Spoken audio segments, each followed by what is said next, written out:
റസൂലിന്റെ ഒരു പ്രവർത്തനം ഒരു സമയം കണ്ടാൽ, റസൂലിന്റെ ഒരു വാക്ക് ഒരു സമയം കേട്ടാൽ, നബി സല്ലല്ലാഹു അലൈഹി വസല്ലം തങ്ങളെ കൂടെ നടന്നാൽ റസൂലാണെന്ന് എല്ലാവർക്കും മനസ്സിലാകും വിധം വലിയ അടയാളങ്ങൾ അല്ലാഹു റസൂലിൽ നൽകിയിരിക്കുന്നു. റസൂലാണ് എന്ന് പ്രത്യേകം ചോദിച്ചിട്ടോ പറഞ്ഞിട്ടോ മനസ്സിലാക്കേണ്ട ആവശ്യമില്ല. കൂടെ നടക്കുന്നവർക്ക് മുഴുവനും അറിയും ഇത് റസൂലാണ്. എങ്ങനെ മനസ്സിലാകും? സഹോദരങ്ങളെ, പകലിലാണോ നടക്കുന്നത്? ആ റസൂലുള്ളാഹി സ്വല്ലല്ലാഹു അലൈഹി വസല്ലം തങ്ങൾ മുന്നിൽ നടക്കുമ്പോൾ യുളല്ലിലുൽ ഗമാമ, മേഘം തങ്ങൾക്ക് തണലിട്ട് കൊടുക്കുന്നു. 40 വയസ്സിന് ശേഷമാണ് എന്ന് ധരിക്കരുത്.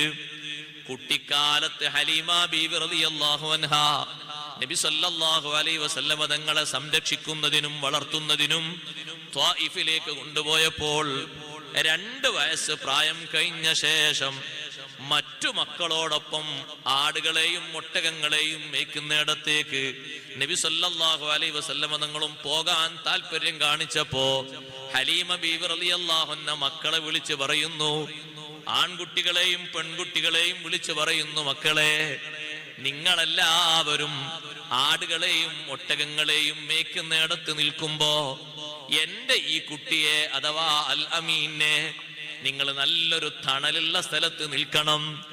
നല്ല തണല് നോക്കിയിട്ട് അവിടെ നിങ്ങൾ ഇരുത്തണം. ഒരിക്കലും വെയിൽ കൊള്ളിക്കരുത്.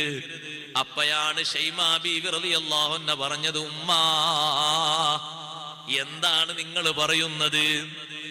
ആ പൊന്നുമോനില്ലേ ഒരിക്കലും വെയിൽ കൊള്ളാറില്ല. എവിടെയാണോ പോകുന്നത് അവിടെ മേഘം തണലിട്ട് കൊടുക്കുന്നു. എവിടെ ഇരുന്നാലും എവിടെ നടന്നാലും മുകളിൽ ഒരു മേഘം തണലിട്ട് കൊടുക്കുന്നു. എത്ര ചൂടുള്ള വെയിലാണെങ്കിലും നബി സല്ലല്ലാഹു അലൈഹി വസല്ലം തങ്ങളുടെ ശരീരത്തിലേക്ക് അത് സ്പർശിക്കുന്നില്ല. ഞങ്ങളെല്ലാവരും വെയിൽ കൊള്ളും, പക്ഷേ അൽ അമീന് വെയിൽ കൊള്ളുന്നത് ഇതുവരെ ഞാൻ കണ്ടിട്ടില്ല. നിൽക്കുന്നിടത്ത് മേഘം നിൽക്കുന്നു. തങ്ങൾ നടക്കുകയാണോ? കൂടെ മേഘം നടക്കുകയാണ്. അപ്പോൾ കാണുന്ന ആളുകൾക്ക് അറിയാം ഇതൊരു റസൂല് തന്നെയാ.